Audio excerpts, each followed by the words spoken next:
G'day, Joseph. I'm going to do a little video here for you, but what I'm also going to do is, if you don't mind, after I finished it, I might put it up as well.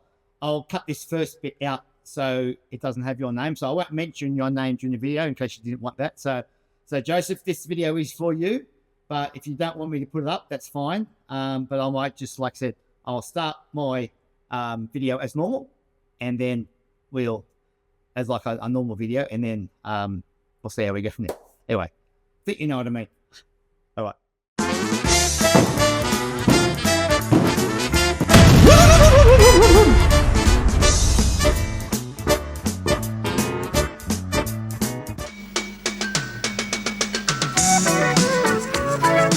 G'day guys, it's Curly from Curly's Quad Shed Down Under. Now today, I'm going to do a little video because I had a person ask me a question about boots and soccer boots or boots, skate mounting boots. So I thought I'd do a little video here about sort of some of my theories and the way I do selections of boots and what sort of boots or shoes are probably suitable for skates, especially when it comes to ones specifically for speed skating. So you can either go out there and you can get your Bonts, or you can get your Idells, or you can get your Antics, or you can get your so forth.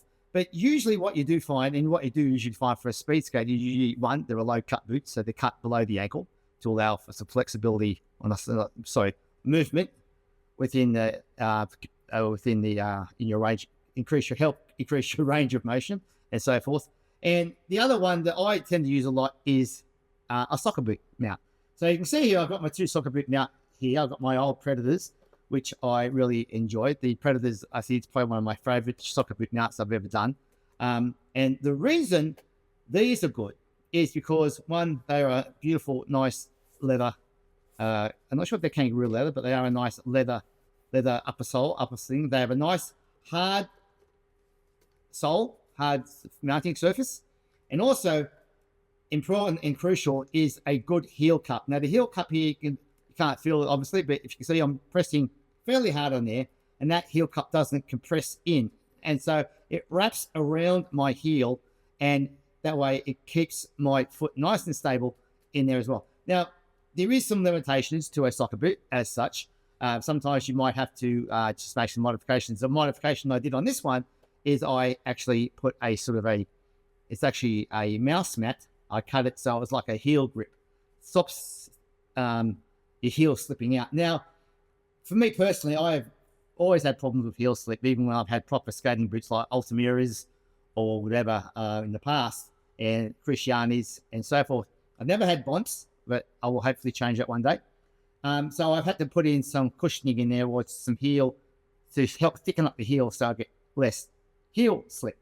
So when you are going out and selecting soccer boots, they're the things you want to look for. You want to look for, one, you want to look for a nice upper sole, nice, probably leather if you can, a nice firm outer sole for mounting onto, molded cleats. You don't want screwing cleats, you want molded cleats, and then you want a nice firm heel cup. So if you get in there and you can try on the boots, that is all the much better for yourself when it comes to getting less feel out of the boot. Now, these ones I did buy, I didn't get a chance, I couldn't go in and try these on because I got these from Japan. Once again, they're a beautiful boot. They've got a leather outer sole, and they have a nice thing. Now, the heel cup on these is relatively firm, but I find up top it's a little bit loose. So what I'm going to do, once again, I'm going to actually insert this little mouse mat heel grip thing I've made, and it's also got some commercially bought heel grip which I stuck on there as well, and that'll go in there, around there, as such, to decrease the heel slip and so forth. So that's the two things.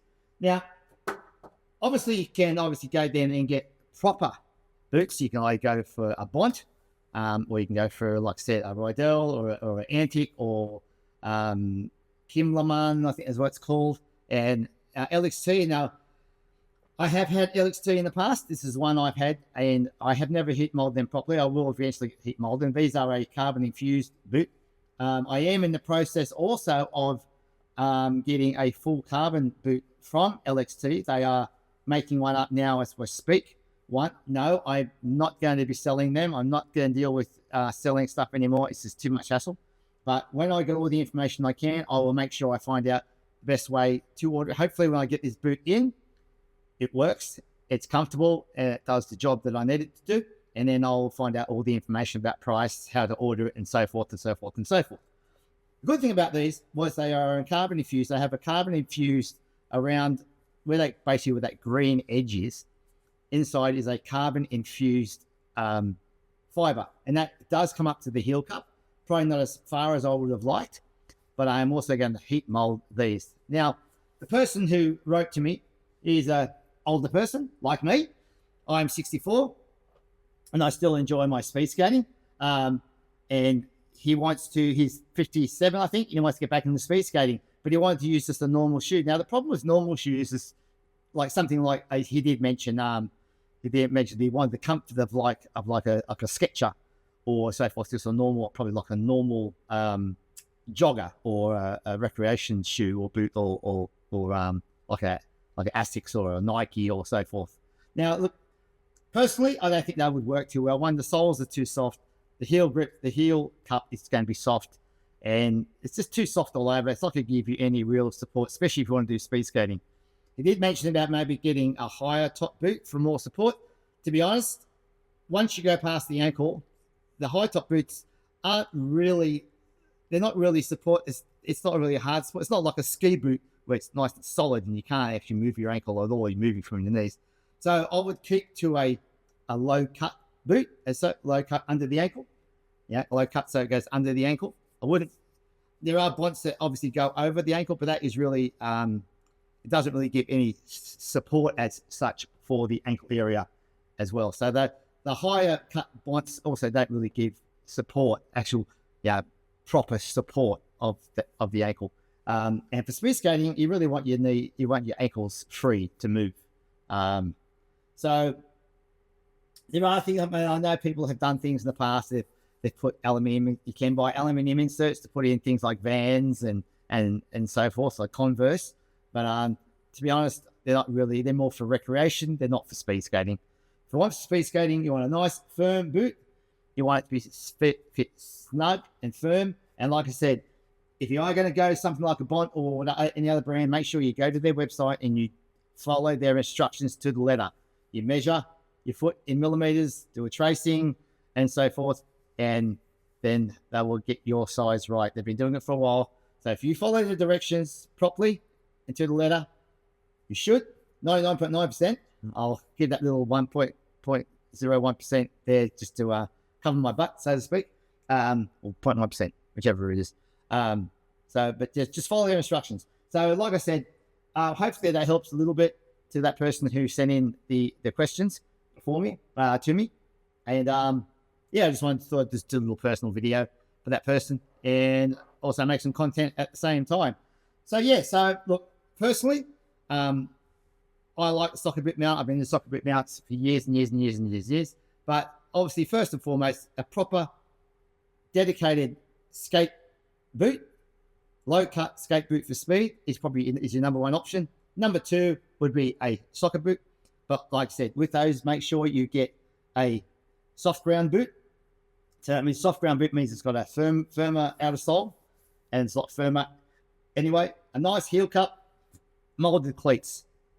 And if you can get in there and try it on with the socks you're going to use, go try them on. That's even your best. That's probably your best option of the lot. Second best option of the lot, obviously, after getting a dedicated skate boot. And then I suppose you can then go try. You can try other types of boots, shoes out there. But I've never really, not that I've ever tried them either. But I don't think you're going to have much success if you're going like for the third option after the dedicated skating boot and then the soccer boot and then to whatever. I don't think joggers and Converse and those type of shoes or whatever are really going to do you any favors for speed skating. So I hope that helped. So hope that helped. Anyway, guys, thanks for watching. It's just a little quick video. I probably once again waffled on as much as I usually do. And I will catch you later for some more content later on. And thanks for watching, and see you again and kill this quad shed down under. See you guys. Thanks for watching. Bye.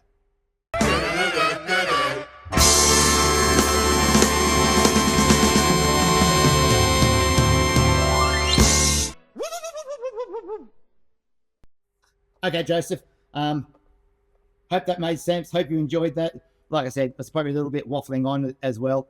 Any questions out there, please ask. Don't be afraid to send messages like you did. Yeah, and sorry to hear about your problems that you have, but hopefully we can get you back on and out there skating. Yeah. Anyway, I'm just reading through your message here. So, yeah, I think hopefully I covered most of your questions there. Anyway, yes, but I'll let you know how I'm going with those. Like I said, those LXTs. I'll let you know how I'm going with those as well. Those other boots that they're working on. Well, time will tell. They're a little bit slow getting back to me on certain things. All right, guys. Oh, I should say. All right, Joseph. Thanks for the question, and hopefully that little video there helped with any questions you might have had. See you, mate. Ciao.